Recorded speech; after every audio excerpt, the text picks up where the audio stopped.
So first we'll see Nobel Prize. So Nobel Prize പഠിക്കുമ്പോൾ ഏത് രീതിയിൽ പഠിക്കണം. ഓക്കെ, അതാണ് നമ്മൾ നോക്കാൻ പോകുന്നത്. അതായത് ആക്ച്വലി നോബൽ പ്രൈസിനെ കുറിച്ച് നമ്മൾ പഠിക്കുമ്പോൾ യൂഷ്വലി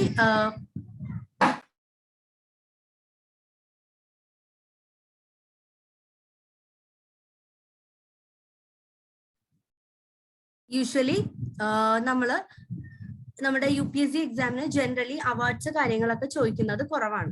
ഓക്കെ, ദാറ്റ് മീൻസ് ഇന്ന അവാർഡ് ആർക്ക് കിട്ടി, ഇന്ന പ്രൈസ് ആർക്ക് കിട്ടി, അതൊക്കെ ചോദിക്കൽ കുറവാണ്. പക്ഷെ ബേസിക് തിങ് ദേ ലാസ്റ്റ്, അതായത് അവാർഡ്സിനെ കുറിച്ച് കൺസിഡർ ചെയ്യുമ്പോൾ നമ്മൾ മെയിൻ ആയിട്ട് അവർ ചോദിക്കുന്നത് നോബൽ പ്രൈസ് ആണ്. Okay, Nobel prize is the only prize എന്ന് പറയാം. അതായത് നമ്മൾ UPSC എക്സാംസിന് ചോദിക്കുന്നത് മെയിൻലി. ഓക്കെ, അതർ അവാർഡ്സ് ഒന്നും ചോദിക്കാറില്ല. But other competitive exams consider ചെയ്തിട്ടുണ്ടെങ്കിൽ അവർ അതിൽ നോബൽ പ്രൈസ് മാത്രമല്ല അതർ അവാർഡ്സ്, അതായത് ലിറ്ററേച്ചറിനുള്ള അതർ അവാർഡ്സ് ഒക്കെ ഉണ്ടല്ലോ, അങ്ങനത്തെ അവാർഡ്സ് ഒക്കെ ചോദിക്കാറുണ്ട്.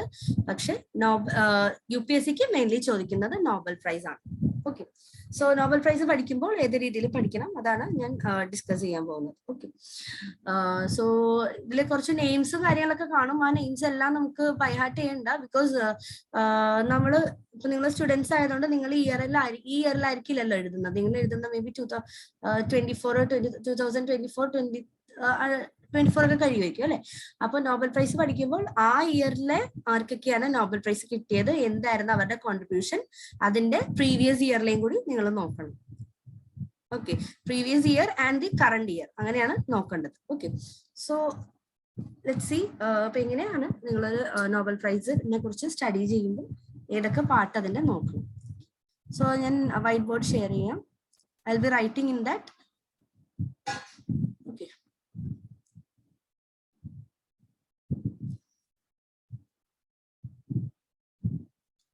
so Nobel Prize 2021. Okay, so Nobel Prize mainly 6 streamsിലാണ് കൊടുക്കുക. 6 streamsിലാണ് Nobel Prize കൊടുക്കുക. ഏതൊക്കെയാണ് ആ streams? First one physics, chemistry, medicine or physiology,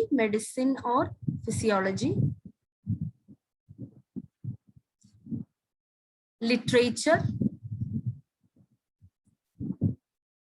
peace, economics. 6 സ്ട്രീംസിലാണ് നോബൽ പ്രൈസ് കൊടുക്കുക. Physics, chemistry, medicine or physiology, literature, peace, economics. Okay, so ഇത് ഓരോന്നിലും ആർക്കൊക്കെയാണ് കിട്ടിയതെന്ന് നമ്മൾ നോക്കും. ദെൻ അവരുടെ കോൺട്രിബ്യൂഷൻ എന്താണ്. Okay, for what they got.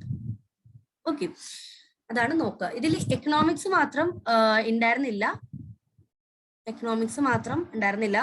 അതായത് 1969 വരെ ഉണ്ടായിരുന്നില്ല. അതിനുശേഷമാണ് എക്കണോമിക്സ് ആഡ് ചെയ്തത്. ഓക്കെ, ദെൻ നമുക്കറിയാം ആൽഫ്രഡ് നോബൽ അല്ലെ. ആൽഫ്രഡ് നോബൽ എന്ന ഫേമസ് പേഴ്സണാലിറ്റി ആണ് എന്ത് ചെയ്തത്. പുള്ളിയാണ് he had a lot of wealth. Okay, പുള്ളിക്ക് ഒരുപാട് സമ്പത്ത് ഉണ്ടായിരുന്ന ഒരാളാണ്. ആള് എന്ത് ചെയ്തു, മരണപ്പെടുന്ന സമയത്ത് ആള് പറഞ്ഞു, എന്തെങ്കിലും എന്റെ സ്വത്ത് ഇങ്ങനെ എന്തെങ്കിലും ഒരു പ്രൊഡക്റ്റീവ് ആയിട്ടുള്ള ഒരു പർപ്പസിന് വേണ്ടി ഞാൻ ഡൊണേറ്റ് ചെയ്യുന്നു. ഓക്കെ, അങ്ങനെ അതായത് ഇപ്പൊ ഫിസിക്സ് അല്ലെ, നമ്മളുടെ പ്രൊഡക്റ്റീവ് ആണ്. അതൊരാള് ഒരു റിസർച്ച് നടത്തി എന്തെങ്കിലും പുതിയതായിട്ടൊരു സംഭവം കണ്ടുപിടിച്ചാൽ അത് ഒരു നാടിന് ഉപകാരപ്പെടുന്ന കാര്യമാണ്. ഓക്കെ, എന്തെങ്കിലും ഒരു പ്രൊഡക്റ്റീവ് ആയിട്ടുള്ള കാര്യത്തിന് എന്റെ സമ്പത്ത് ഞാൻ കൊടുക്കണം, അസൈൻ ചെയ്ത് കൊടുക്കണം. അങ്ങനെ ഒരു കൺസെപ്റ്റിൽ നിന്നാണ് ഈ പ്രൈസ് ഉടലെടുക്കുന്നത്. അതായത് ഫിസിക്സ്, കെമിസ്ട്രി ഇങ്ങനെ സ്ട്രീംസിലൊക്കെ ഒരു പ്രൊഡക്റ്റീവ് ആയിട്ടുള്ള എന്തെങ്കിലും കാര്യങ്ങൾ ചെയ്യുന്ന ആൾക്ക് പ്രൈസ് കൊടുക്കാനായിട്ട് ഞാൻ എന്റെ വെൽത്ത് നീക്കി വെക്കുന്നു എന്നുള്ളൊരു ഡൊണേഷൻ, അതാണ് ഈ നോബൽ പ്രൈസിന് ജന്മം നൽകിയെന്ന് പറയാം. ഓക്കെ, സോ ആൽഫ്രഡ് നോബൽ എന്ന് പറഞ്ഞ ഫേമസ് പേഴ്സണാലിറ്റി ആണ് ആളുടെ വെൽത്ത് നോബൽ പ്രൈസിന് വേണ്ടി അസൈൻ ചെയ്തത്. ഓക്കെ, സോ പേഴ്സണാലിറ്റിയുടെ പേര് ഓർക്കുക, ആൽഫ്രഡ് നോബൽ. സോ അതാ ഞാൻ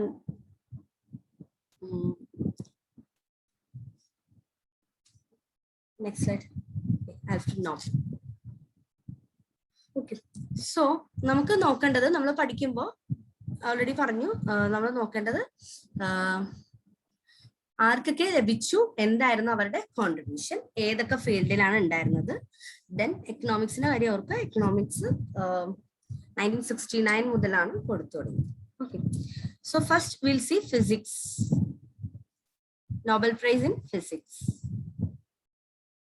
ഓക്കെ, നെയിംസ് ഒക്കെ കുറച്ച് ഡിഫിക്കൽട്ട് ആയിരിക്കും, കാരണം ഫോറിൻ നെയിംസ് ആയതുകൊണ്ട് നമുക്കത് ബൈഹാർട്ട് ചെയ്യാൻ ഡിഫിക്കൽട്ട് ആയിരിക്കും. പക്ഷെ നിങ്ങൾ എന്തെങ്കിലും ക്ലൂ ഒക്കെ വെച്ചിട്ട് ആ പേരിൽ നിന്ന് എന്തെങ്കിലും ഒരു ക്ലൂ, ഓപ്ഷൻസ് ഉണ്ടല്ലോ, സോ ഓപ്ഷൻസിൽ നിന്ന് നമുക്കത് മാർക്ക് ചെയ്യാൻ പറ്റും. സോ എന്തെങ്കിലും ആ പേര് കംപ്ലീറ്റ് ആയിട്ട് അറിയണമെന്നില്ല, ആ പേരിന്റെ എന്തെങ്കിലുമൊക്കെ കോഡ് വെച്ചിട്ട് നിങ്ങൾ ആ പേര് ഓർത്ത് വെച്ചാൽ നിങ്ങൾക്ക് ഓപ്ഷൻസ് കാണുമ്പോൾ അത് ഐഡന്റിഫൈ ചെയ്യാൻ പറ്റും.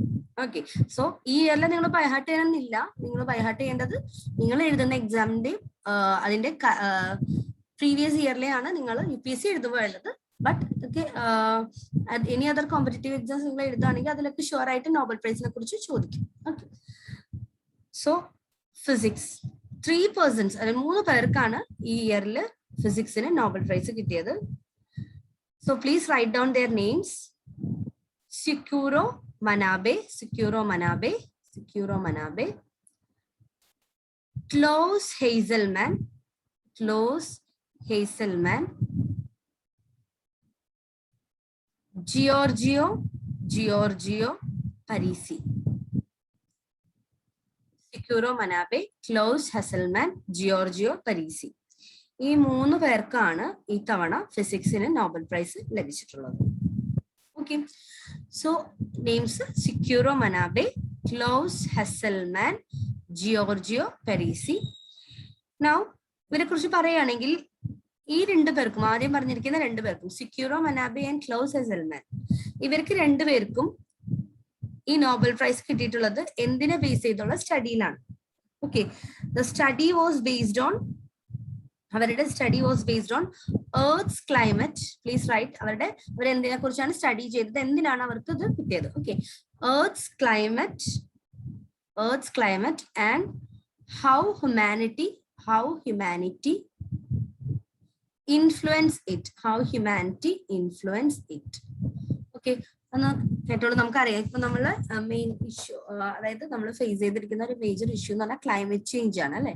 ക്ലൈമറ്റ് ചേഞ്ച് എന്ന് പറഞ്ഞാൽ ക്ലൈമറ്റ്, അതിപ്പോ നമുക്കറിയാം അല്ലെ, എക്സ്ട്രീം ക്ലൈമറ്റ്സ് ആണ് എല്ലായിടത്തും ഉള്ളത്. It is raining, it is heavy flood everywhere, അല്ലെ. റെയിനിങ് ആണെങ്കിൽ ഫ്ലഡ് ഉണ്ടാവും, വരൾച്ച, ഡ്രോട്ട് ആണെങ്കിൽ എക്സ്ട്രീം ഡ്രോട്ട്, അല്ലെ. ഇപ്പൊ എക്സ്ട്രീമിറ്റീസ് ആണ് ഇപ്പോൾ ഉള്ളത്, എക്സ്ട്രീം ഫ്ലഡും എക്സ്ട്രീം ഡ്രോട്ടും, അല്ലെ. അതൊരു എക്സാമ്പിൾ, അല്ലെ. അതുകൂടാണ് നമ്മൾ ഓൾറെഡി പറയുന്നത് പൊല്യൂഷൻ കാരണമൊക്കെ കാർബൺ ഡൈ ഓക്സൈഡിന്റെ എമൗണ്ട് അറ്റ്മോസ്ഫിയറിൽ കൂടി എന്താവുന്നു, ഗ്ലോബൽ വാർമിംഗ് ഉണ്ടാവുന്നു, അല്ലെ. ഗ്ലോബൽ വാർമിംഗ് ഉണ്ടാവുന്നതുകൊണ്ട് എന്തുണ്ടാവുന്നു, ഗ്ലോബൽ വാർമിംഗ് കാരണം ഗ്ലോബൽ വാർമിംഗ് എന്ന് വെച്ചാൽ തന്നെ ടെമ്പറേച്ചർ കൂടുന്നത്, അല്ലെ. അറ്റ്മോസ്ഫിയർ, നമ്മുടെ എർത്തിന്റെ ടെമ്പറേച്ചർ മൊത്തത്തിൽ കൂടുകയാണ്. സോ അത് കാരണം നമ്മുടെ ക്ലൈമറ്റിന് അത് ഒരുപാട് രീതിയിൽ എഫക്ട് ചെയ്യുന്നുണ്ട്. ക്ലൈമറ്റ് ചേഞ്ച് ഉണ്ടാവുന്നുണ്ട്, അല്ലെ. Climate is entirely changing. Okay, അപ്പൊ ആ ക്ലൈമറ്റ് ചേഞ്ചിനൊക്കെ, അപ്പൊ എർത്ത്സ് ക്ലൈമറ്റിനെ കുറിച്ച്, അപ്പൊ അതൊരു വളരെ ഇമ്പോർട്ടന്റ് ആയിട്ടുള്ള ഒരു പ്രോബ്ലം ആണ് നമ്മൾ ഫേസ് ചെയ്യുന്ന ക്ലൈമറ്റ് ചേഞ്ച്. സോ ഇവര് സ്റ്റഡി ചെയ്തത് എർത്ത്സ് ക്ലൈമറ്റിനെയും how humanity of influence it, human beings അതിനെ എത്രമാത്രം ഹ്യൂമൻ ബീങ്സ് ഈ ക്ലൈമറ്റ് ചേഞ്ചിന് റീസൺ ആവുന്നുണ്ട്, ഹ്യൂമൻ ബീങ്സ് അതിന് എന്തോരം റീസൺ ആവുന്നുണ്ട്. ഓക്കെ, ഇതിനെ കുറിച്ചുള്ള സ്റ്റഡിക്കാണ് സിക്യൂറോ മനാബെ ആൻഡ് ക്ലോസ് ഹെസൽമാനിന് എന്ത് കിട്ടുന്നത്, നോബൽ പ്രൈസ് ഫിസിക്സിൽ കിട്ടുന്നത്. Next person is Giorgio Parisi. Giorgio പരീസിക്ക് നോബൽ പ്രൈസ് കിട്ടുന്നത് due to his study on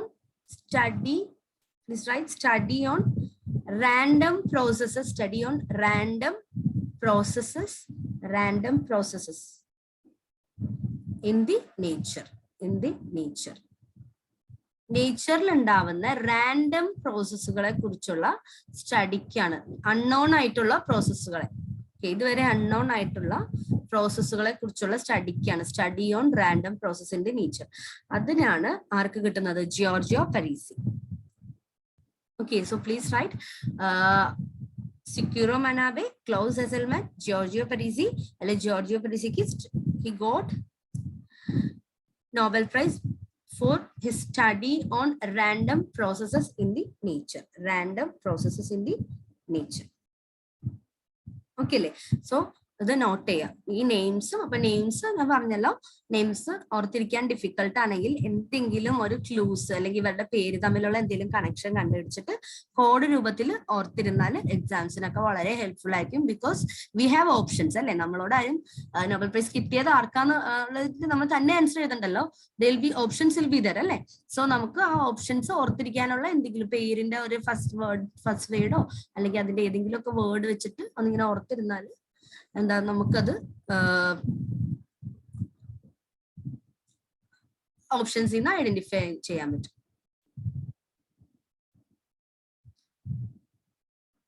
okay, so ഞാനൊരു എക്സാമ്പിൾ പറയട്ടെ കോഡിന്. ഫിസിക്സ് ക്ലാസ്സിൽ ഒരു മാൻ, ഫിസിക്സ് ക്ലാസ്, സോ ക്ലാസ് എന്ന് പറഞ്ഞാല് ആ വേർഡ് തന്നെ വേണമെന്നില്ലല്ലോ. നമുക്ക് ഞാൻ ജസ്റ്റ് ഒരു എക്സാമ്പിൾ പറയാണ്, കാരണം ഓപ്ഷൻസിൽ നമുക്ക് മനസ്സിലാവാൻ. കാരണം ഇതൊന്നും നമുക്ക് പേര് ചിലപ്പോൾ നമ്മൾ മറന്നു അല്ലെ. ഇങ്ങനത്തെ ഫിസിക്സ് ക്ലാസ്സിൽ ഒരു മാൻ ജിയോഗ്രഫി പഠിച്ചു. സോ ഫിസിക്സ് ക്ലാസ് മാൻ ജിയോഗ്രഫി. ഓക്കെ, അപ്പൊ നമ്മൾ ഫിസിക്സിന് നോബൽ പ്രൈസ് കിട്ടിയ ആള്, അതിന്റെ പേരില് മാൻ ഉണ്ട്, ക്ലാസ് ഉണ്ട്, ജിയോ ഉണ്ട്. ഓക്കെ, സോ അങ്ങനെ എന്തെങ്കിലുമൊക്കെ കോഡ് ഉപയോഗിച്ച് നമ്മൾ അത് ഓർത്തിരിക്കുകയാണെങ്കിൽ നമുക്കത് ഹെൽപ്ഫുൾ ആയിരിക്കും. ഓക്കെ, ജസ്റ്റ് ഒരു code, you can create your own code and remember that. Okay, names പഠിക്കാൻ അങ്ങനെയുള്ള ഒരു method. Okay, so physics is over. Then നമുക്ക് കെമിസ്ട്രി നോക്കാം, ആർക്കാണ് കിട്ടിയത്.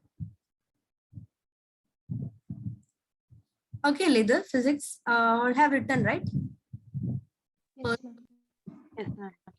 വാട്ട് വാസ് ദെയർ കോൺട്രിബ്യൂഷൻ, അത്രയും നോട്ട് ചെയ്താൽ മതി. Next one, Nobel Prize in Chemistry. Nobel Prize in Chemistry.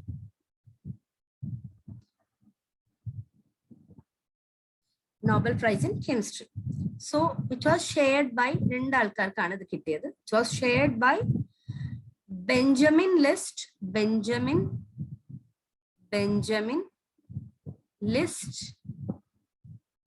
and David W.C. Macmillan.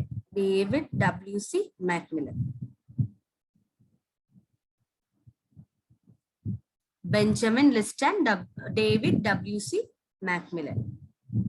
Okay, so chemistry കിട്ടിയത് Benjamin List and David W.C. Macmillan. ഇനി അവരുടെ കോൺട്രിബ്യൂഷൻ, രണ്ടുപേരാണ് ഇത് ഷെയർ ചെയ്തത്. What was their contribution? It was based on organocatalysis.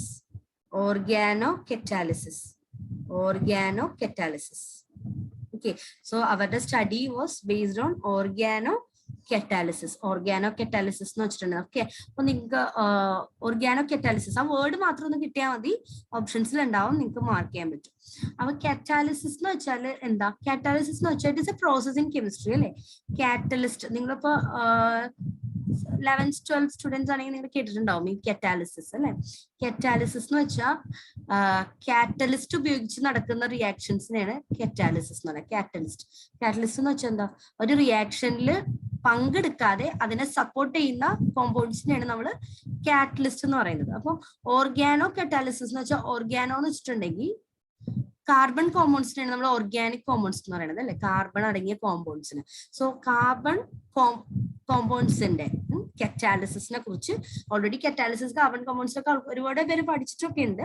പക്ഷെ advanced study നടത്തി എന്തിനെ കുറിച്ച്? Organocatalysis. ഓക്കെ, സോ നമുക്കൊരു വേർഡ് മതി, കീവേഡ് ഓർത്തിരുന്നാൽ മതി. So will see that in the option we can mark. Okay, ഓപ്ഷനിൽ അത് കണ്ടാൽ നമുക്കത് മാർക്ക് ചെയ്യാൻ പറ്റും.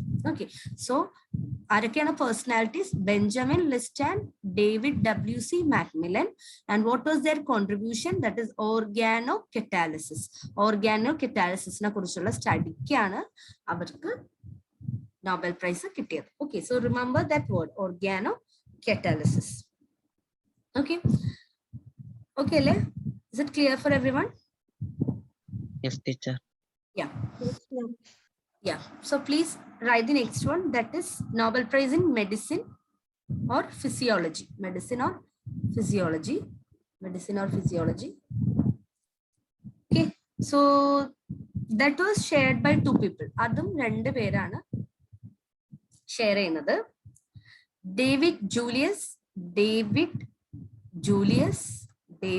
Julius and Ardem Pataposhian. Petapotion. Maybe അവരുടെ ലാംഗ്വേജിൽ വേറെ എന്തെങ്കിലും ആയിരിക്കും pronunciation, but will read like അദ്ദേഹം Petapotion and David Julius. Okay, so remember, ഞാൻ പറഞ്ഞു പേര് ഓർക്കാൻ ഡിഫിക്കൽട്ടി ഉണ്ടാവും. Use some code. Okay, use some code, എന്തെങ്കിലും കോഡ്. ഇപ്പൊ കോഡ് എന്ന് പറയുമ്പോൾ നമ്മൾ രണ്ട് പേരുകളുടെ തമ്മിൽ കോഡ് അല്ല ഉണ്ടാക്കാൻ നോക്കുക. ഈ മെഡിസിൻ പിന്നെ ഇവിടെ നിന്ന് ഡേവിഡ് ജൂലിയസ് ആർഡേം എന്നാലാണ് മെഡിസിനിൽ കിട്ടിയത് ഡേവിഡിന് അഡേമിനാന്ന് ഓർത്തിരിക്കുള്ളൂ. ഓക്കെ, സോ മെഡിസിനിൽ കിട്ടിയത് David Julius Ardem Patapoutian. Okay, ഇവർക്ക് രണ്ടുപേർക്കുമാണ് മെഡിസിനിൽ എന്താ കിട്ടിയത്, നോബൽ പ്രൈസ് കിട്ടിയത്. Then what was their contribution? Their study was based on sensation in the body. Okay, so sensation in the body, sense organs alle, sense organs in the body, sense organs. We have 5 sense organs alle nammal padichittundu. Kannu, chevi, skin. Okay, അതൊക്കെയാണ് നമ്മുടെ sense organs അല്ലെ. Sense organs നമുക്ക് എന്തെങ്കിലും പുറത്തുള്ള കാര്യങ്ങൾ receive ചെയ്യാൻ അല്ലെങ്കിൽ മനസ്സിലാവാൻ നമ്മളെ ഹെൽപ്പ് ചെയ്യുന്ന ഓർഗൻസിനാണ് നമ്മൾ സെൻസ് ഓർഗൻസ് എന്ന് പറയുന്നത് അല്ലെ. ടച്ച് മനസ്സിലാവാൻ, സ്കിന്ന്, കാണാൻ കണ്ണ് അല്ലെ. അപ്പൊ ഈ സെൻസേഷൻ ഇൻ ദി ബോഡി അതിനെ കുറിച്ച് സ്റ്റഡി ചെയ്ത് അവരൊരു സ്റ്റഡി നടത്തി. അതിന് എന്തെങ്കിലും അഡ്വാൻസ്ഡ് ആയിട്ടുള്ള സ്റ്റഡി ആയിരിക്കും, എന്തെങ്കിലും അഡ്വാൻസ്ഡ് ആയിട്ട് റിസൾട്ട്സ് ഉണ്ടാകുന്നത് നമ്മൾ നോക്കണ്ട. നമുക്ക് അറിയേണ്ട വേർഡ്, നമ്മുടെ കീവേഡ് എന്ന് പറഞ്ഞാൽ sensation. Okay, so sensation in the body mainly പറയുകയാണെങ്കിൽ receptors of temperature and touch. ടെമ്പറേച്ചറും ടച്ചും സെൻസ് ചെയ്യുന്നതിനെ കുറിച്ച്, ബോഡി സെൻസ് ചെയ്യുന്നതിനെ കുറിച്ച് സ്റ്റഡി നടത്തി റിസൾട്ട് ഉണ്ടാക്കി. അതിനാണ് അവർക്ക് മെഡിസിന് കിട്ടിയത്, നോബൽ പ്രൈസ് കിട്ടിയത്. Receptors of temperature and study sensation in the body. നമുക്ക് ഈ ഒരു വേർഡ് മാത്രം മതി, സെൻസേഷൻ. ഓക്കെ, സോ ഈ വേർഡ് കിട്ടിയിട്ടുണ്ടെങ്കിൽ നമ്മൾ ഓപ്ഷനിൽ കാണുമ്പോൾ നമുക്കത് മാർക്ക് ചെയ്യാൻ പറ്റും.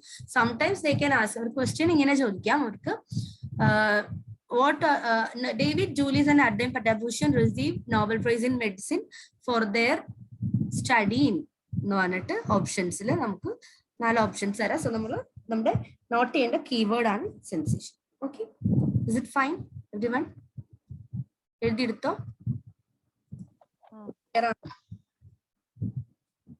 Okay, so we'll go to Nobel Prize in Literature. എഴുതാൻ പറ്റുന്നുണ്ടല്ലോ എന്റെ കൂടെ തന്നെ? സ്പീഡ് ആണോ? all are getting, no? Are you able to follow?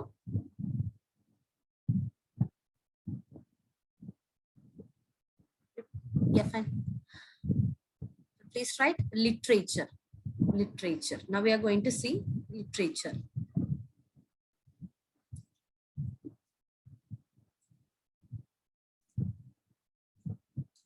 So Nobel Prize in Literature was awarded to a single personality, Abdul Razak Gurna.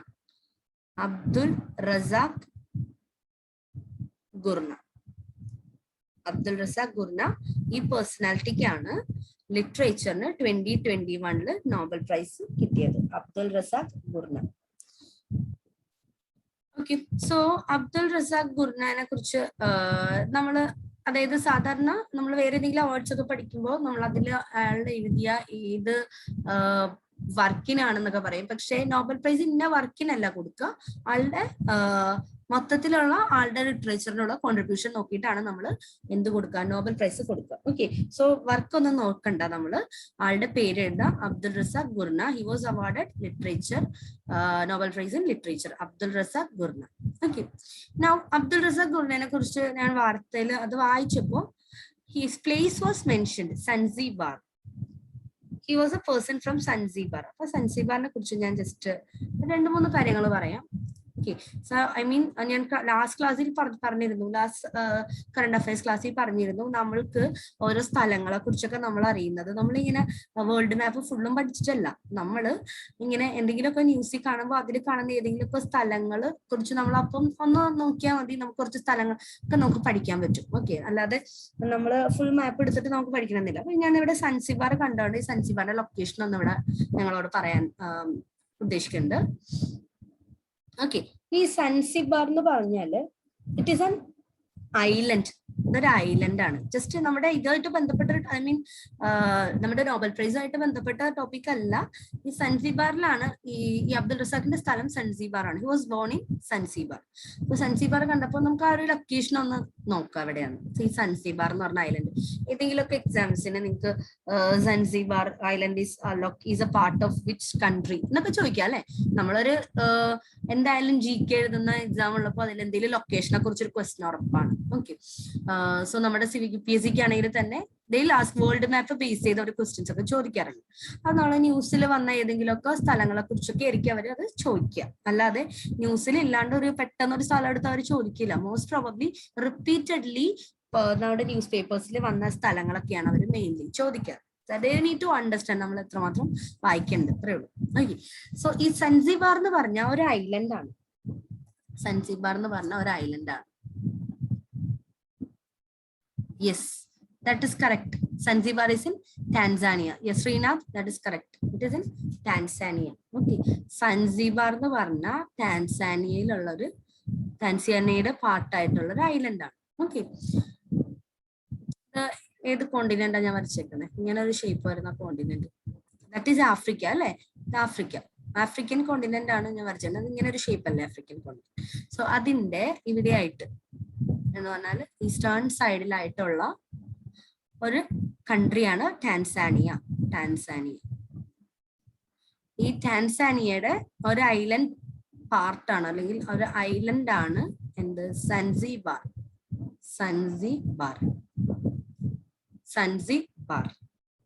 Okay, this island is also known as Spices Island.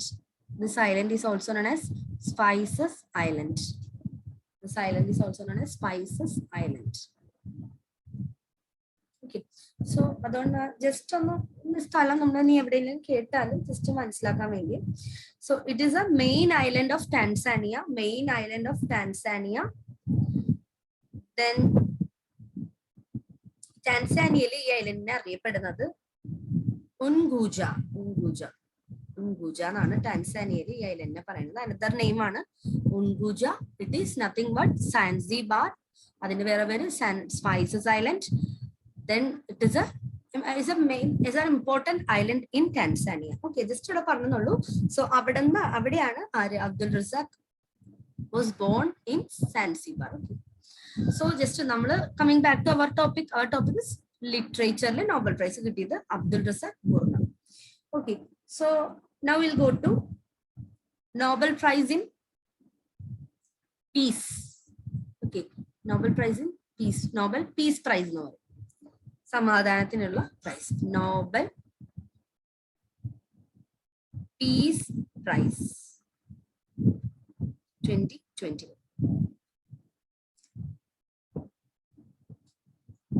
Okay, so this was given for 2 persons. രണ്ട് പേർക്കാണ് ഇത് കിട്ടിയത്. Maria Ressa, Dmitry Muratov. Maria Ressa and Dimitri Muratov. Maria Ressa is from Philippines.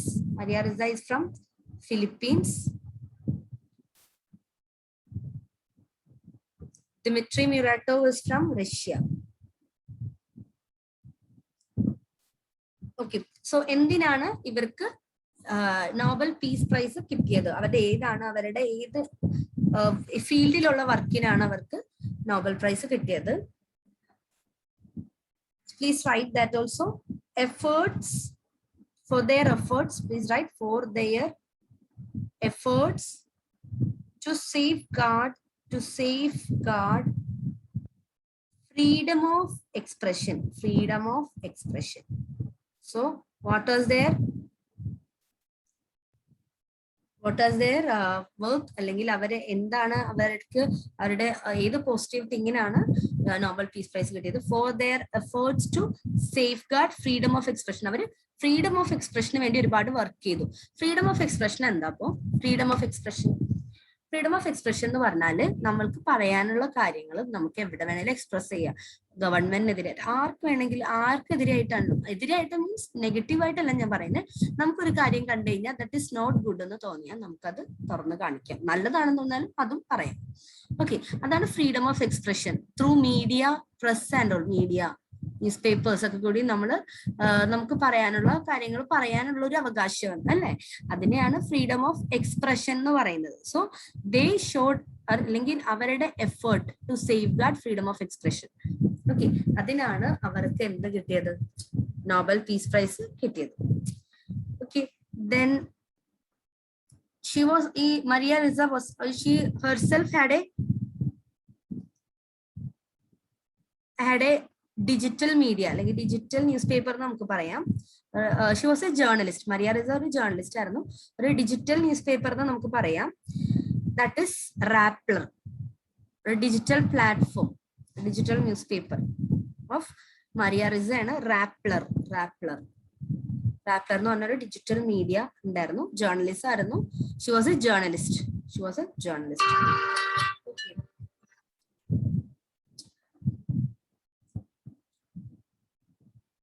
Okay. Then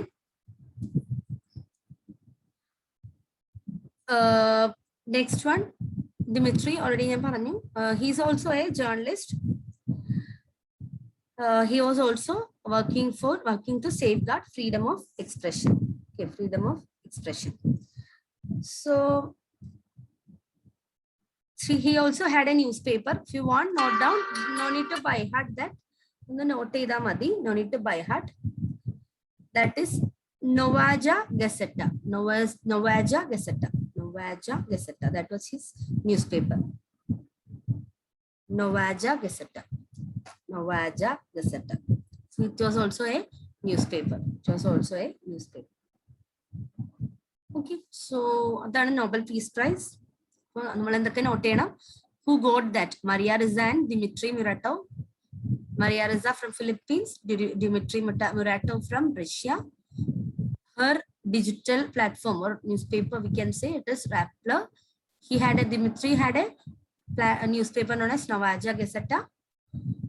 Then their work was, their effort they got that for their efforts to safeguard freedom of expression. Okay, Lynn. Is it clear for everyone? Yes, teacher. Yeah. Yes, please write the next one. Next prize, that is economics. Nobel Peace Prize in economics. 2021. It was awarded for three people. David Card, Joshua D. Angrist, Guido W. Imbens. It was awarded to three people: David Card, Joshua D. Angrist, Guido W. Imbens. ഇവർക്ക് മൂന്നുപേർക്കുമാണ് എക്കണോമിക്സിൽ എന്ത് കിട്ടിയത്? Nobel prize കിട്ടിയത്. Okay, so ഞാൻ already പറഞ്ഞു എക്കണോമിക്സിൽ Nobel prize ഉണ്ടായിരുന്നില്ല. 1969 മുതലാണ് അത് start ചെയ്തത്. സോ ആരാണ് ഇത് സ്റ്റാർട്ട് ചെയ്തത്? ഐ മീൻ ഈ Nobel prize on economics. Okay, അതിന് നമ്മൾക്കൊരു വേറൊരു പേര് കൂടി ഉണ്ട്. Please note down. Sverigus Riksbank. Please write Sverigus Riksbank prize എന്ന് കൂടി പറയും. കാരണം എന്താന്ന് വെച്ചാൽ സ്വെരിഗസ് റിക്സ്ബാങ്ക് എന്ന് പറഞ്ഞൊരു ആള് വാസ് എൻ എക്കണോമിക്സ്റ്റ്. ഈ ആൽഫ്രഡ് നോബലിന്റെ സ്മരണയ്ക്ക് വേണ്ടി ഈ സ്വെരിഗസ് റിക്സ്ബാങ്ക് ആണ് എന്ത് ചെയ്യുന്നത്? ഈ economics Nobel prize in economics donate ചെയ്തത്. അതായത് പുള്ളി പറഞ്ഞു ഫ്രം ഹിസ് വെൽത്ത്, ഈ സ്വെരിഗസ് റിക്സ്ബാങ്കിന്റെ വെൽത്തിൽ നിന്ന് എക്കണോമിക്സിനുള്ള നോബൽ പ്രൈസ് കൊടുക്കുമെന്ന് ആര് പറഞ്ഞു? സ്വെരിഗസ് റിക്സ്ബാങ്ക് പറഞ്ഞു. ഓക്കെ, സോ അതുകൊണ്ടാണ് അത് മാത്രം ലേറ്റ് ആയിട്ട് സ്റ്റാർട്ട് ചെയ്തത്. അതായത് സ്വെരിഗസ് റിക്സ്ബാങ്ക് എന്ന് പറഞ്ഞ ആളാണ് എന്ത് നോബൽ പ്രൈസ് എക്കണോമിക്സിൽ കൊടുക്കാനായിട്ട് വെൽത്ത് ഡൊണേറ്റ് ചെയ്തത് in the memory of Alfred Nobel. in the memory of Alfred Nobel. So അതുകൊണ്ട് Nobel Prize in Economics is also known as Sveriges-Riksbank Prize. Sveriges-Riksbank Prize. Okay അല്ലേ?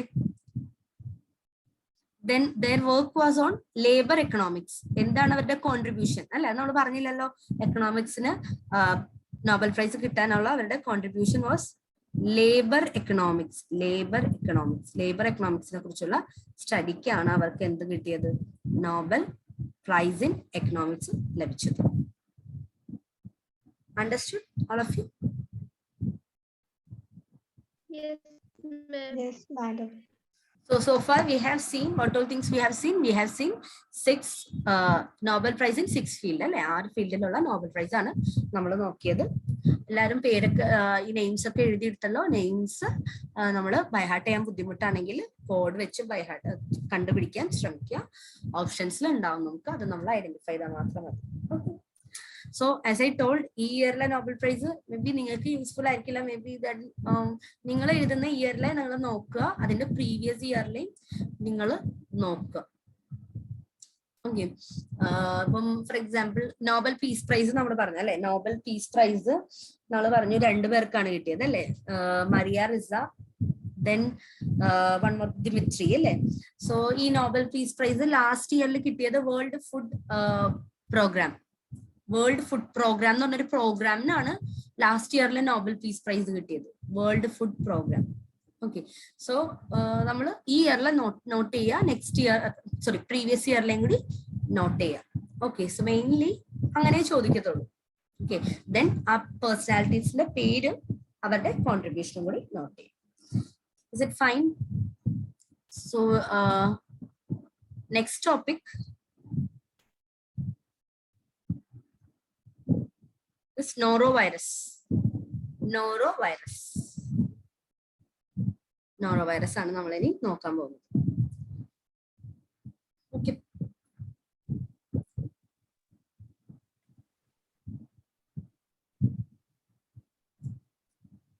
So please write in your book next topic norovirus. Okay. So norovirus എന്ന് പറഞ്ഞാൽ ഒരു disease cause ചെയ്യുന്ന ഒരു virus ആണ്. ഈ noro virus recent ന്യൂസിൽ വന്നത്, this virus was confirmed in Wayanad. വയനാടില് ഈ വൈറസിന്റെ പ്രസൻസ് കൺഫേം ചെയ്തു. So it was seen in Wayanad. Okay. അതായത് ഇപ്പൊ റീസെന്റ് ആയിട്ട് കൺഫേം ആയത് വയനാട്ടിലാണ്. Kerala, it was confirmed in Wayanad. അതാണ് നമ്മൾ ന്യൂസിൽ കണ്ടത്. Norovirus confirmed in Wayanad, Kerala. Wayanad, Kerala. Okay. So അപ്പൊ നമ്മൾ എന്താ നോക്കാൻ വെച്ചിട്ടുണ്ടെങ്കിൽ നോറോ വൈറസ് എങ്ങനെ സ്പ്രെഡ് ആവും, എന്തൊക്കെയാണ് അതിന്റെ സിംറ്റംസ്, അത് ഏത് ഓർഗനെയാണ് അഫക്ട് ചെയ്യുന്നത് എന്നൊക്കെ, അത് എത്രമാത്രം സ്പ്രെഡ് ചെയ്യുന്ന ഡിസീസ് ആണ്, ഏതിലൂടെ സ്പ്രെഡ് ചെയ്യും, അതൊക്കെ. ഓക്കെ. നമ്മള് കൊറോണ വൈറസ് ഏത് പാർട്ടിനെയാണ് അഫക്ട് ചെയ്യുന്നത്, ഏത് ഓർഗനെയാണ് മെയിൻലി അഫക്ട് ചെയ്യുന്നത്? Mainly it affects coronavirus affects Respiratory organs. Yeah, respiratory organs, lungs നെയൊക്കെയാണ് അഫക്ട് ചെയ്യുക അല്ലെ? സോ സിമിലർ ടു ദാറ്റ് നമ്മൾ ഇതിനെ അറിയണം നോറോ വൈറസ്. അതിന് മുമ്പ് നോറോ വൈറസിനെ കുറിച്ച് ഒന്ന് എഴുതിക്കോ. Noroviral disease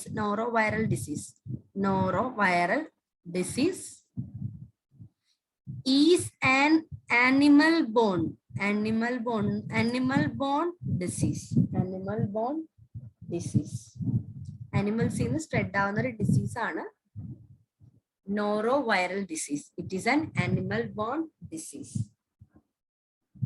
okay. ഇനി അത് ട്രാൻസ്മിറ്റ് ചെയ്യുന്നത് it is transmitted through contaminated food and water. Contaminated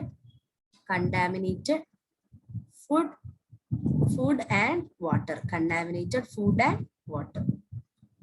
contaminated ആയാന്ന് വെച്ചിട്ടുണ്ടെങ്കിൽ എന്തെങ്കിലും വൈറസ് ബാക്ടീരിയ അല്ലെങ്കിൽ എന്തെങ്കിലും അണുക്കളൊക്കെ ഉള്ള ഫുഡ് അല്ലെ, അത് എങ്ങനെയെങ്കിലുമൊക്കെ ഡിസ്ട്രോയിഡ് ആയിട്ടുള്ള ഫുഡിനെയാണ് നമ്മൾ കണ്ടാമിനേറ്റഡ് വാട്ടർ എന്നൊക്കെ പറയുന്നത്. കണ്ടാമിനേറ്റഡ് ആയിട്ടുള്ള അല്ലെങ്കിൽ ഈ വൈറസ് പ്രസന്റ് ആയിട്ടുള്ള ഫുഡ്, വാട്ടർ ഒക്കെ വഴിയാണ് നമ്മൾക്ക് അത് ട്രാൻസ്മിറ്റഡ് ആവുക. ഓക്കെ. ദെൻ ഇത് എഫക്ട് ചെയ്യുന്ന ഓർഗൻ അറിയണമെന്ന് ഞാൻ പറഞ്ഞല്ലോ. Which is that organ? It affects gastrointestinal organs. This is a gastrointestinal illness. Gastrointestinal illness. Gastrointestinal illness എന്ന് വെച്ചാൽ എന്താ? Gastro നമ്മുടെ ഡൈജസ്റ്റീവ് സിസ്റ്റത്തിനാണ് അല്ലെ. ഡൈജസ്റ്റീവ് സ്റ്റൊമക്ക് ഒക്കെ അല്ലേ, സ്റ്റൊമക്കും ഇൻഡസ്റ്റൈനും അല്ലെ. ഗ്യാസ്ട്രിക് ഗ്ലാൻഡ്, ഗ്യാസ്ട്രിക് ജ്യൂസ് അതൊക്കെ എവിടെയുള്ള? സ്റ്റൊമക്കിലല്ലേ. അപ്പൊ ഗ്യാസ്ട്രോ എന്നുള്ള വാക്ക് നമ്മുടെ സ്റ്റൊമക്ക് റിലേറ്റ് ചെയ്തിട്ടുള്ളൂ. സ്റ്റൊമക്, ഇൻഡസ്റ്റൈൻ, ഡൈജസ്റ്റീവ് സിസ്റ്റത്തിനെ അഫക്ട് ചെയ്യുന്ന ഒരു ടൈപ്പ് ഓഫ് ഇൽനെസ്, ഒരു ടൈപ്പ് ഓഫ് വൈറസ് ആണ് നോറോ വൈറസ്. ഗ്യാസ്ട്രോ അല്ലെ, ഗ്യാസ്ട്രോഎൻട്രൈറ്റിസ് എന്നൊക്കെ കേട്ടിട്ടില്ലേ? ഗ്യാസ്ട്രോളജി, ഗ്യാസ്ട്രിക് ജ്യൂസ് അല്ലെ, സ്റ്റൊമക്കിൽ ഉണ്ടാവുന്ന ഒരു, സ്റ്റൊമക്കിലെ എൻസൈംസ് അടങ്ങിയ ഒരു ജ്യൂസ് ആണ് ഗ്യാസ്ട്രിക് ജ്യൂസ് അല്ലെ. അപ്പൊ ഗ്യാസ്ട്രോ എന്ന് പറഞ്ഞ ടേം എപ്പോഴും സ്റ്റൊമക്ക് ആയിട്ട് റിലേറ്റ് ചെയ്തിട്ടായിരിക്കും. ഇൻഡസ്റ്റൈനൽ, ഗ്യാസ്ട്രോ ഇൻഡസ്റ്റൈനിലും കാണുന്ന അല്ലെങ്കിൽ അവിടെ എഫക്ട് ചെയ്യുന്ന ഒരു വൈറസ് ആണ് നോറോ വൈറസ്. അപ്പം ഈ വൈറസ് നമ്മുടെ ഗ്യാസ്ട്രിക്, നമ്മുടെ ഡൈജസ്റ്റീവ് സിസ്റ്റത്തിൽ എത്തിയിട്ടുണ്ടെങ്കിൽ ഇറ്റ് വിൽ കോസ് ഇൻഫ്ലമേഷൻ ഉണ്ടാവും. സ്റ്റൊമക്കിലും ഇൻഡസ്റ്റൈനിലും ഇൻഫ്ലമേഷൻ ഉണ്ടാവും. സ്റ്റൊമക്കിലും ഇൻഡസ്റ്റൈനിലും ഇൻഫ്ലമേഷൻ കോസ് ചെയ്യും. ആര്? ഈ നോറോ വൈറസ്. ഇൻഫ്ലമേഷൻ എന്ന് പറഞ്ഞാൽ എന്താ? നീരൊക്കെ വരും അല്ലെ. ഇൻഫ്ലമേഷൻ എന്ന് വെച്ചാൽ ആ റീജിയനിൽ ഇൻഫ്ലമേഷൻ ഉണ്ടാവും, നീരുണ്ടാവും. ഓക്കെ, ഇനി നമുക്ക് സിംറ്റംസ് നോക്കാം. ഇതിനുള്ള സിംറ്റംസ് വോമിറ്റിംഗ് ഉണ്ടാവും, ഡയറിയ,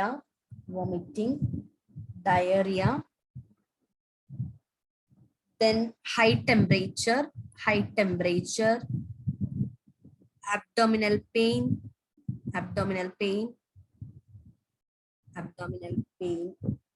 Okay, ഇതൊക്കെയാണ്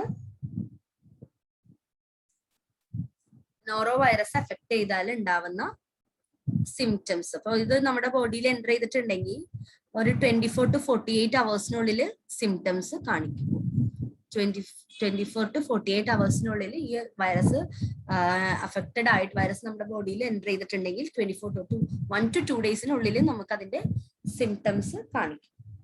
okay, then this is very highly contagious ആണ്. അതൊന്ന് നോട്ട് ചെയ്തേ. highly contagious. What do you mean by contagious disease? Contagious എന്ന് പറഞ്ഞാൽ കമ്മ്യൂണിക്കബിൾ ഡിസീസ്. സ്പ്രെഡ് ആവുന്ന ഡിസീസസിനെയാണ് നമ്മൾ കണ്ടേജിയസ് എന്ന് പറയാം അല്ലെ. സോ ഈ നോറോ വൈറസ് കോസ് ചെയ്യുന്ന ഈ ഡിസീസ് എന്ന് പറഞ്ഞാൽ ഈ noro virus is highly contagious. പെട്ടെന്ന് ഇൻഫെക്റ്റഡ് ആവും നമ്മൾ. it will be spread easily spread down. Okay, so ആ പേഴ്സണിനെ കോണ്ടാക്ട് ചെയ്തിട്ടുണ്ടെങ്കിൽ നമ്മള് പേഴ്സണായിട്ട് അടുത്ത് ഇടപഴകിയാലൊക്കെ ഇത് സ്പ്രെഡ് ആവും. ഏതെങ്കിലും പേഴ്സൺ ഇത് ഉണ്ടെങ്കിൽ സർഫസിൽ ടച്ച് ചെയ്താൽ, ആള് യൂസ് ചെയ്യുന്ന ഒബ്ജക്ട്സ് യൂസ് ചെയ്താലൊക്കെ നമുക്കിത് സ്പ്രെഡ് ആവും. ഓക്കെ, പിന്നെ നമ്മൾ പറഞ്ഞ പോലെ കണ്ടാമിനേറ്റഡ് ഫുഡ് ആൻഡ് വാട്ടർ വഴി സ്പ്രെഡ് ആവും. സോ ഇത് പ്രിവെന്റ് ചെയ്യാനുള്ള മെത്തേഡ്സ് അല്ലെങ്കിൽ എന്ന് വെച്ചിട്ടുണ്ടെങ്കിൽ നമ്മൾ സാധാരണ ഫോളോ ചെയ്യുന്ന മെത്തേഡ്സ് എന്താ? നമ്മളെപ്പോഴും ഹാൻഡ്സ് ഒക്കെ നന്നായിട്ട് വാഷ് ചെയ്യുക,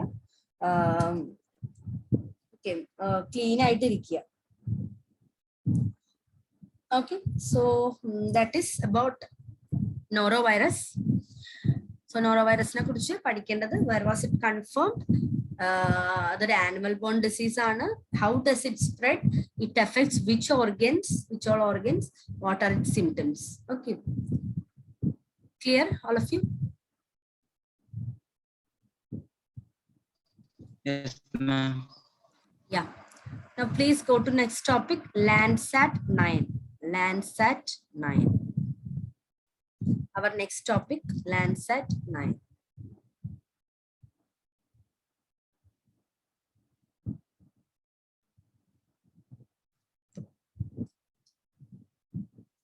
Landsat 9. Okay. So നമ്മൾ ലാൻഡ്സാറ്റിനെ കുറിച്ച് പഠിക്കുമ്പോൾ എന്തൊക്കെ അറിയണം? ലാൻഡ്സാറ്റ് എന്ന് പറഞ്ഞ പേരിൽ നിന്ന് തന്നെ ക്ലിയർ ആണ്, അതൊരു സാറ്റലൈറ്റ് ആണ് അല്ലെ. അതൊരു സാറ്റലൈറ്റ് ആണ്. ഇനി നമ്മൾ എന്തൊക്കെ അറിയണം? അത് ആരാണ് ആ സാറ്റലൈറ്റ് ലോഞ്ച് ചെയ്തത്? Then what is it's aim? എന്താണ് അതിന്റെ എയിം? പിന്നെ ഈ ലാൻഡ്സാറ്റ് 9 എന്താണ് ദൗത്യം? വാട്ട് ഇസ് ആ 9 വെക്കുമ്പോൾ തന്നെ അതിന് മുമ്പ് ആരെങ്കിലൊക്കെ പോയിട്ടുണ്ടോ? ലാൻഡ്സാറ്റ് വേറെ ഉണ്ടോ? അങ്ങനെയുള്ള കുറച്ച് കാര്യങ്ങളൊക്കെ നമുക്ക് നോക്കാം. Okay. So please write Landsat 9.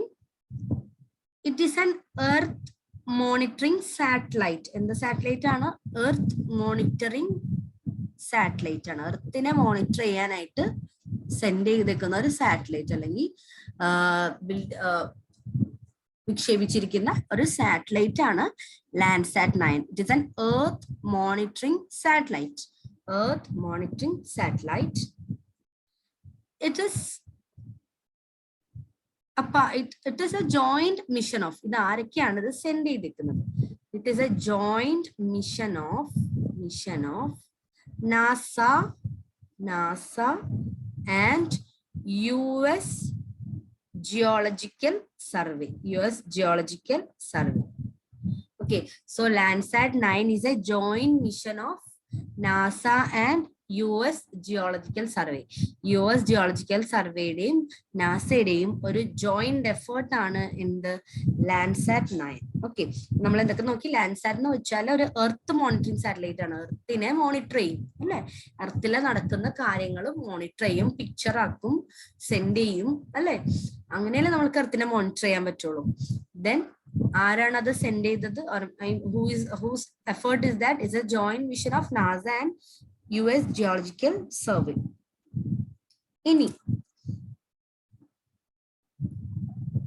NASA ഈ സാറ്റലൈറ്റിനെ വിശേഷിപ്പിച്ചത്, ഓക്കെ, നാസ സാറ്റലൈറ്റിനെ കുറിച്ച് പറഞ്ഞതാണ്. NASA referred this satellite as a new eye in the sky. A new eye in the sky എന്നാണ് ഈ സാറ്റലൈറ്റിനെ കുറിച്ച് പറഞ്ഞത്. A new eye in the sky. സ്കൈയിലുള്ള ഒരു new I എന്ന് വെച്ചാൽ എർത്തിനെ നോക്കാൻ വേണ്ടിയുള്ള ഒരു പുതിയ ഐ. അപ്പൊ അതിന്റെ അർത്ഥം നേരത്തെ കുറെ സാറ്റലൈറ്റ്സിനെ വിട്ടിട്ടുണ്ടെന്നല്ലേ. ഇതൊരു ന്യൂ ഐ ആണ് in the sky. It will be looking to the earth. Okay, അപ്പൊ അതിന് മുമ്പ് എന്തൊക്കെ പോയിട്ടുണ്ട്? Landsat 8 വരെ സെൻഡ് ചെയ്തിട്ടുണ്ട്. Landsat 8 വരെ ഓൾറെഡി നാസ വിക്ഷേപിച്ചിട്ടുണ്ട്. ഓക്കെ, സോ Landsat 8 വരെ. അപ്പൊ നമുക്ക് ഈ പറയാം, ഈ Landsat എന്ന് പറഞ്ഞ സീരീസ് സ്റ്റാർട്ട് ചെയ്യുന്നത് 1972ലാണ്. 1972ലാണ് അവർ Landsat സാറ്റലൈറ്റ്സിനെ അയച്ചു തുടങ്ങിയത്. ഓക്കെ, 1, 2, 3 അങ്ങനെ. ഇത് 9ാമത്തെയാണ് ഇപ്പൊ സെൻഡ് അയക്കുന്നത്. അപ്പൊ ഇത് ടോട്ടലി ഇപ്പൊ ഒരു 50 ഇയേഴ്സ് ഈ Landsat സീരീസ് 50 ഇയേഴ്സ് കംപ്ലീറ്റ് ആയി അല്ലെ, 1972 മുതൽ ഇത്രയും നാളും. So this is the latest one of Landsat series. So this Landsat series തുടങ്ങിയിട്ട് 50 years ആയി. Completion of 50 years ആണ്. Then it was started in 1972. 1972ലാണ് ഇവര് Landsat series സ്റ്റാർട്ട് ചെയ്തത്. അതായത് എർത്ത് ഒബ്സർവേഷൻ സാറ്റലൈറ്റ്സ്, എർത്തിനെ ഒബ്സർവ് ചെയ്യാനുള്ള സാറ്റലൈറ്റ്സിനെ അവർ വിടാൻ തുടങ്ങിയിട്ട് 50 years ആയി. ഒരു Landsat സീരീസ് അവർ സ്റ്റാർട്ട് ചെയ്തിട്ട് 50 years ആയി. Okay, then what is the main aim? ഇപ്പൊ നമ്മൾ ഒരുപാട് സാറ്റലൈറ്റ്സിനെ ഈ നാസ വിട്ടിട്ടുണ്ട് അല്ലെ എർത്തിനെ ഒബ്സർവ് ചെയ്യാൻ. അപ്പം ഈ Landsat 9 സ്പെഷ്യലി എന്തായിരിക്കും ഫോക്കസ് ചെയ്യുക? It is focusing on the study on climate change. അവര് മെയിൻലി ക്ലൈമറ്റ് ചേഞ്ചിനെ കുറിച്ച് സ്റ്റഡി ചെയ്യാനായിട്ടാണ് അവര് Landsat 9 കൊണ്ട് ഉദ്ദേശിക്കുന്നത്. They are planning to study on climate change. ഈ സാറ്റലൈറ്റ് യൂസ് ചെയ്ത് ക്ലൈമറ്റ് ചേഞ്ചിനെ കുറിച്ച് സ്റ്റഡി ചെയ്യാനാണ് അവർ എയിം ചെയ്യുന്നത്. ഓക്കെ, സോ ഒബ്വിയസ്ലി നമുക്കറിയാം, നമ്മളൊരു പുതിയ സാറ്റലൈറ്റിനെ വിടുമ്പോ നേരത്തെ ഉള്ള സാറ്റലൈറ്റിനെക്കാളും എന്തെങ്കിലും ഒരു ഡിഫറൻസ് അവര് ഈ സാറ്റലൈറ്റിന്റെ സ്ട്രക്ചറിൽ പ്രൊവൈഡ് ചെയ്തിട്ടുണ്ടാവും അല്ലെ. സോ Landsat 8നെക്കാളും കുറച്ചും കൂടി അഡ്വാൻസ്ഡ് വേർഷൻ ആണ് എന്ത് Landsat 9. It is an advanced version of Landsat 8. Okay, it is advanced version. ഈ നമ്മളിപ്പോ വിട്ടിരിക്കുന്ന Landsat, നമ്മളല്ല നാസ വിട്ടിരിക്കുന്ന ന്യൂ സാറ്റലൈറ്റ് എന്ന് പറഞ്ഞാല് നേരത്തെ പോയിരിക്കുന്ന Landsat 8നെക്കാളും അഡ്വാൻസ്ഡ് വേർഷൻ ആണ്. ഓക്കെ, പുതിയതായിട്ട് 2 ഇൻസ്ട്രുമെന്റ്സും കൂടി, അതായത് Landsat 8ൽ ഇല്ലാത്ത 2 ഇൻസ്ട്രുമെന്റ്സ് കൂടി Landsat 9ൽ അവര് ഉൾപ്പെടുത്തിയിട്ടുണ്ട്. ഓക്കെ, സോ ആ 2 ഇൻസ്ട്രുമെന്റ്സിന്റെ പേര് ജസ്റ്റ് ഒന്ന് നോട്ട് ചെയ്തോ. OLI-2 TIRS 2. TIRS-2. പുതിയതായിട്ട് 2 ഇൻസ്ട്രുമെന്റ്സും ലാൻഡ്സാറ്റ് 8-നേക്കാളും ലാൻഡ്സാറ്റ് 9-ന് എന്താ വ്യത്യാസം എന്ന് വെച്ചാൽ ലാൻഡ്സാറ്റ് 8-ന് ഇല്ലാത്ത 2 new instruments OLI-2 and TIRS-2. ഈ 2 ഇൻസ്ട്രുമെന്റ്സ് എന്തിലുണ്ട്? ലാൻഡ്സാറ്റ് 9-ല് ഫിറ്റ് ചെയ്തിട്ടുണ്ട്. എന്തിനു വേണ്ടിയായിരിക്കും? This is mainly for study on climate change. Climate ചേഞ്ചിനെ കൂടുതലായിട്ട് അസസ് ചെയ്യാൻ, ഓക്കെ, എർത്തിൽ ഉണ്ടാവുന്ന ക്ലൈമറ്റ് ചേഞ്ചിനെ കൂടുതലായിട്ട് അസസ് ചെയ്യാനായിട്ടാണ് ഈ 2 ഇൻസ്ട്രുമെന്റ്സ് ഇതിലുള്ളത്. ഓക്കെ, സോ ലാൻഡ്സാറ്റ് 9 എന്താണ്? ആരാണ് അത്? Whose mission is that? It's a joint mission of NASA and US Geological Survey. Then it is a study on its main aim is study on climate change. Then എന്താണ് NASA ഇതിനെ കുറിച്ച് വിശേഷിപ്പിച്ചത്? It is a new eye in the sky. It is an earth monitoring satellite. Then Landsat series തുടങ്ങിയത് 1972-ലാണ്, 50 years ആയി. Then Landsat 9 is an advanced version of Landsat 8. Then additionally 2 instruments are provided in the OLI-2 and TIRS-2. Okay, all have copied this. Is it clear, everybody?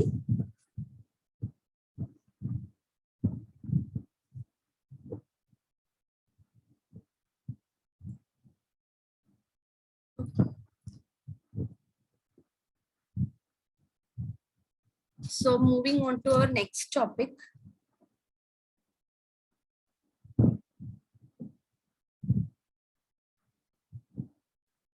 Okay. ZAPAD 2021. ZAPAD 2021. ZAPAD 2021.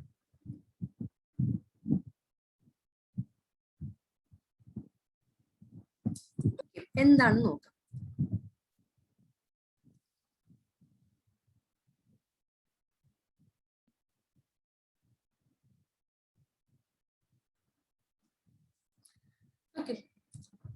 Usually നമ്മുടെ എല്ലാ UPSC എക്സാമിനും അല്ലെങ്കിൽ most of the UPSC എക്സാംസിനും ചോദിക്കുന്ന ഒരു ടോപ്പിക്കാണ് military എക്സസൈസിനെ കുറിച്ച്.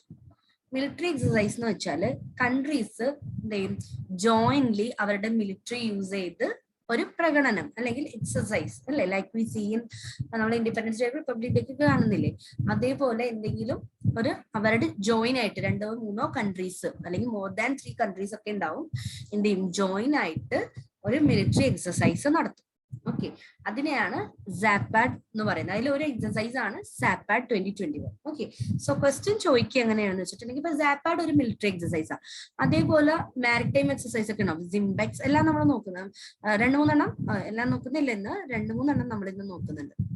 ഒരു സിംബെക്സ്, സൂര്യകിരൺ അങ്ങനെയൊക്കെ ഉണ്ട്. ഓക്കെ, സോ ആ ഓരോ മിലിറ്ററി എക്സസൈസിലും പങ്കെടുത്തത് ഏതൊക്കെ രാജ്യങ്ങളാണ് എന്നൊക്കെ ക്വസ്റ്റ്യൻ ചോദിക്കാറുണ്ട്. അല്ലെങ്കിൽ ഒരു ലിസ്റ്റ് വന്നിട്ട് which country did not participate in ZAPAD എന്നൊക്കെ ചോദിക്കുക. അല്ലെങ്കിൽ ഇത് എവിടെയാണ് ഹെൽഡ് ചെയ്തത്, ഇതൊരു മിലിറ്ററി എക്സസൈസ് ആണോ നേവൽ എക്സസൈസ് ആണോ, അങ്ങനെയൊക്കെ ചോദിക്കാറുണ്ട്. ഓക്കെ, സോ നമ്മള് ഇപ്പൊ റീസെന്റ് ആയിട്ട് ZAPAD-നെ കുറിച്ച് പഠിക്കുന്നത് എന്താന്ന് വെച്ചിട്ടുണ്ടെങ്കിൽ ZAPAD ഈ ഒരു മിലിറ്ററി എക്സസൈസ് റഷ്യയാണ് നടത്തുന്നത്.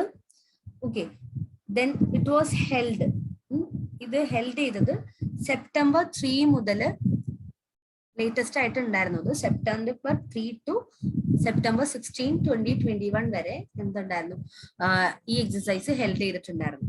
ഓക്കെ, മനസ്സിലായി? മിലിറ്ററി എക്സസൈസ് എന്ന് വെച്ചാൽ ഫോർ എക്സാമ്പിൾ റഷ്യയും ഇന്ത്യയും ആണെങ്കിൽ റഷ്യയുടെ മിലിറ്ററിയും ഇന്ത്യയുടെ മിലിറ്ററിയും കൂടി ജോയിൻ ആയിട്ട് ഏതെങ്കിലും ആ 2 കൺട്രീസിൽ ഏതെങ്കിലും ഒരു കൺട്രിയിൽ വെച്ചിട്ട് എന്ത് ചെയ്യും, അത് മിലിറ്ററി എക്സസൈസ് നടത്തും. Okay, so question will be asked ZAPAD is the joint military exercise of which all countries, അങ്ങനെയൊക്കെ തരും. ഓപ്ഷൻസിൽ എന്നിട്ട് കൺട്രീസിന്റെ ലിസ്റ്റും തരും. ഓക്കെ, അങ്ങനെയാണ് ക്വസ്റ്റ്യൻ വരും. അപ്പോൾ ZAPAD-നെ കുറിച്ചുള്ള ഡീറ്റെയിൽസ് നമുക്ക് നോക്കാം. ZAPAD was held between September 3 to September 16, 2021. September 3 to September 16, 2021, and it was held in Russia. It was held in Russia. Then ഇതൊരു മിലിറ്ററി എക്സസൈസ് ആണ്. നമുക്ക് നേവൽ എക്സസൈസും ഉണ്ടാവാറുണ്ട്, അതുകൊണ്ടാണ് ഇതിനെ പറയുന്നത് മിലിറ്ററി എക്സസൈസ് ആണ്. This is A military exercise. ഈ സാപ്പാഡ് എന്ന് പറഞ്ഞാൽ ഒരു മിലിറ്ററി എക്സസൈസ് ആണ്. അടുത്തത് നിങ്ങൾ അറിയേണ്ടത് ഏതൊക്കെ കൺട്രീസ് ആണ് ഇതിൽ പാർട്ടിസിപ്പേറ്റ് ചെയ്തത്. പാർട്ടിസിപ്പൻസ് അറിയണം, അതിനെ ബേസ് ചെയ്താണ് മെയിൻലി ക്വസ്റ്റ്യൻസ് ചോദിക്കുക.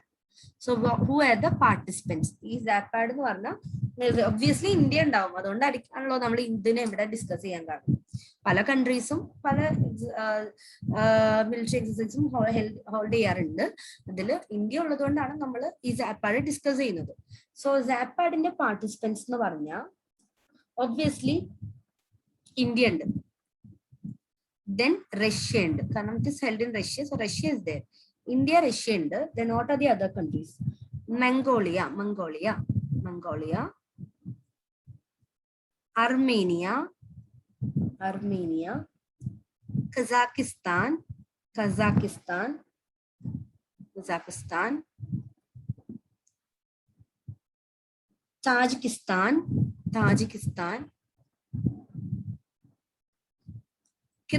Kyrgyzstan,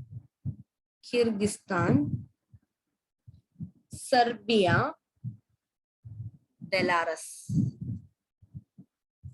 Belarus.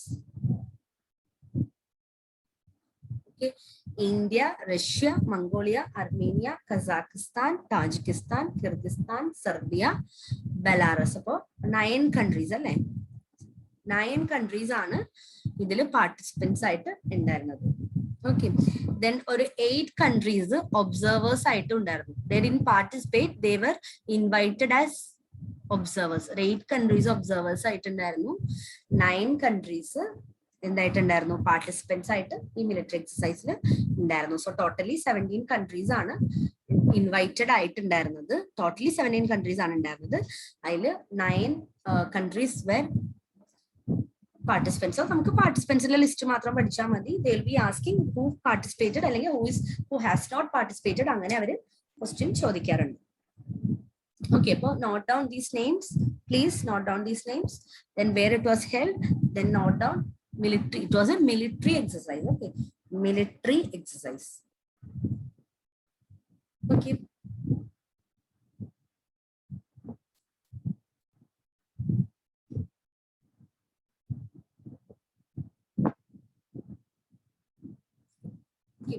so we'll go to we'll discuss few more exercises like this. Simbex, please write Simbex. ഒരു വേറൊരു എക്സസൈസ് ആണ് Simbex. It stands for, പറയാൻ പറ്റുമോ? S stands for Singapore. Then obviously India is there. Singapore, India. Maritime, bilateral exercise. Singapore, India, maritime bilateral exercise. ഓക്കെ, സിംഗപ്പൂറും ഇന്ത്യയും കൂടി ചേർന്ന് നടത്തിയ മാരിടൈം എക്സസൈസ് ആണ്. മാരിടൈം എന്ന് വെച്ചാൽ നേവൽ എക്സസൈസ് ആണ്. It is done by navy. രണ്ട് രാജ്യങ്ങളുടെയും നേവി ഒരുമിച്ച് നടത്തുന്ന ഒരു എക്സസൈസ് ആണ്, നേവൽ എക്സസൈസ് ആണ് എന്ത്? SIMBEX. Okay, bilateral means we have 2 people, 2 countries alle. So that's why bi stands for 2. Bilateral exercise. Singapore, India, maritime bilateral exercise ആണ് Simbex. അതും ഉണ്ടായിരുന്നു റീസെന്റ് ആയിട്ട് 2 to 4 സെപ്റ്റംബർ 2nd to 4 സെപ്റ്റംബറിലാണ് അത് held ചെയ്തത്. Date ഒന്നും വേണ്ട കേട്ടോ, ഡേറ്റ് ജസ്റ്റ് പറയുന്നുള്ളൂ. No need to by heart the dates and all. Okay, and the Simbex was held in South China Sea വെച്ചിട്ടാണ്, സൗത്ത് ചൈന സീയിൽ വെച്ചിട്ടാണ് ഈ നേവൽ എക്സസൈസ് അല്ലേ, അപ്പൊ അത് സീയിലാണ് നടത്തുള്ളൂ. Then without any physical interaction ആണ് എന്ത് നടത്തിയത്? ഈ സിംബെക്സ് നടത്തിയത്. ബിക്കോസ് ഓഫ് COVID-19 പാൻഡമിക് കാരണം ഇത് 2 ടീമും അല്ലെങ്കിൽ 2 നേവീസും വിത്തൗട്ട് എനി ഫിസിക്കൽ ഇന്ററാക്ഷൻ ആണ് സൗത്ത് ചൈന സീയിൽ നടത്തിയത്. SIMBEX, Singapore India maritime bilateral exercise എന്ന് വെച്ചാൽ ഇത് ബോണ്ടിങ് കൂട്ടും അല്ലെ, രണ്ട് രാജ്യങ്ങൾ തമ്മിലുള്ള ബോണ്ട് കൂട്ടും, കോപ്പറേഷൻ ഒക്കെ കൂട്ടാൻ ഒക്കെ അത് വളരെ ഹെൽപ്ഫുൾ ആണ്. ഒരു ഫ്രണ്ട്ഷിപ്പിന്റെ ഒരു സിംബലൈസേഷൻ ആണ് അല്ലെ, രണ്ട് രാജ്യങ്ങൾ ഇങ്ങനെ ഒരുമിച്ച് നേവൽ എക്സസൈസ് ഒക്കെ ചെയ്യാന്ന് വെച്ചിട്ടുണ്ടെങ്കിൽ. സോ നിങ്ങൾ അറിയേണ്ടത് ആരൊക്കെയായിരുന്നു, പിന്നെ അത് ഏത് ടൈപ്പ് എക്സസൈസ് ആയിരുന്നു, നേവി ആണോ മിലിറ്ററി ആണോ, പിന്നെ അതെവിടെയാണ് ഹെൽപ്പ് ചെയ്തത്, ഇത്രയും കാര്യങ്ങൾ അറിയണം. ഇതുപോലെ ഒരു 2 എക്സാമ്പിൾസ് കൂടി എഴുതി വെച്ചോ. സൂര്യകിരൺ എന്ന് പറഞ്ഞ എക്സസൈസ്, സൂര്യകിരൺ ജസ്റ്റ് ഒന്ന് നോട്ട് ചെയ്താൽ മതി. സൂര്യകിരൺ എക്സസൈസ് ഏത് രണ്ട് രാജ്യങ്ങൾ തമ്മിലാണ്? Surya Kiran exercise is between India and Nepal. ഇന്ത്യയും നേപ്പാളും തമ്മിലുള്ള military exercise, India and Nepal തമ്മിലുള്ള മിലിറ്ററി എക്സസൈസിനെയാണ്, ഇതൊരു മിലിറ്ററി എക്സസൈസ് ആണ് കേട്ടോ, മിലിറ്ററി എക്സസൈസിനെയാണ് നമ്മൾ സൂര്യകിരൺ എന്ന് പറയും. India and Nepal it's A military exercise. Surya Kiran India and Nepal armies ഉള്ള ഒരു മിലിറ്ററി എക്സസൈസ് ആണ് സൂര്യകിരൺ. ദെൻ ഓസിൻഡെക്സ് പറയാൻ പറ്റുമോ, പേരിന്ന് പറയാൻ പറ്റുമോ? ഓസിൻഡെക്സ് കെനിസേ, ഓസിൻഡെക്സ് ആരൊക്കെ തമ്മിലായിരിക്കും? Australia, India. Australia and India, ഓസ്ട്രേലിയയും ഇന്ത്യയും തമ്മിലുള്ള ഒരു that is a maritime. Okay, അതൊരു മാരിടൈം എക്സസൈസ് ആണ്, മാരിടൈം നേവൽ എക്സസൈസ് ആണ് കേട്ടോ ഓസിൻഡെക്സ്. പിന്നെ ഒരെണ്ണം കൂടി നോട്ട് ചെയ്തോളൂ, Samudra Shakti. Samudra Shakti, Samudra Shakti that is between Indian navy and Indonesian navy. India and Indonesia, അതും മാരിടൈം ആണ്. ഇന്ത്യ ആൻഡ് ഇന്തോനേഷ്യ അതും ഒരു മാരിടൈം ആണ്. ഇന്ത്യ ആൻഡ് ഇന്തോനേഷ്യ നേവി അല്ലെങ്കിൽ മാരിടൈം നേവൽ എക്സസൈസ് ആണ് സമുദ്രശക്തി. സിംബെക്സ്, ഓസിൻഡെക്സ്, സൂര്യകിരൺ, സമുദ്രശക്തി. പിന്നെ നമ്മൾ ഓൾറെഡി നോക്കിയ Zapad. Okay, so that's all. Then ഞാൻ ഇതിന്റെ PDF ഷെയർ ചെയ്യാം. സോ അതില് നമ്മളുടെ ബാക്കി 2 കറണ്ട് അഫയർ ഉണ്ടാവും, നിങ്ങൾ അത് റീഡ് ചെയ്യണം. എന്തെങ്കിലും ഡൗട്ട്സ് ഉണ്ടെങ്കിൽ നിങ്ങൾക്ക് നെക്സ്റ്റ് ക്ലാസ്സിൽ ചോദിക്കാം. അതായത് മെത്തനോൾ ഇക്കണോമി, പിന്നെ NITI Aayog, that is not a current affair, that is a thing that usually NITI Aayog നമ്മൾ എപ്പോഴും പേപ്പറിൽ കാണുന്നതാണ്. നീതി ആയോഗ് ഇന്ന ഇൻഡെക്സ് റിലീസ് ചെയ്തു, നീതി ആയോഗ് ഇന്ന ഒരു ആക്ടിവിറ്റി ചെയ്തു എന്നൊക്കെ പറഞ്ഞിട്ടുണ്ടാവുന്നു. അപ്പൊ നീതി ആയോഗിനെ കുറിച്ചും മെത്തനോൾ ഇക്കണോമിനെ കുറിച്ചും നമ്മുടെ PDF ഉണ്ടാവും. So you have to read that. If you have any doubts, you can ask me in the next class. Okay, so just winding up the current affairs we have discussed so far, that is Nobel Prize നമ്മൾ discuss ചെയ്തു, noro virus നമ്മൾ discuss ചെയ്തു, then military exercises നമ്മൾ discuss ചെയ്തു, then Landsat നമ്മൾ discuss ചെയ്തു. Okay, so any doubts anybody?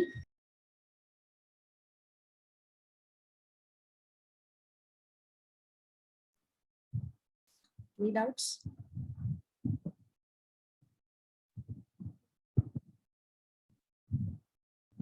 There is no doubt. We'll wind up. Thank you so much, everyone. See you in the next class. Thank you, ma'am. Thank you, madam. Thank you so much, everybody. Thank you.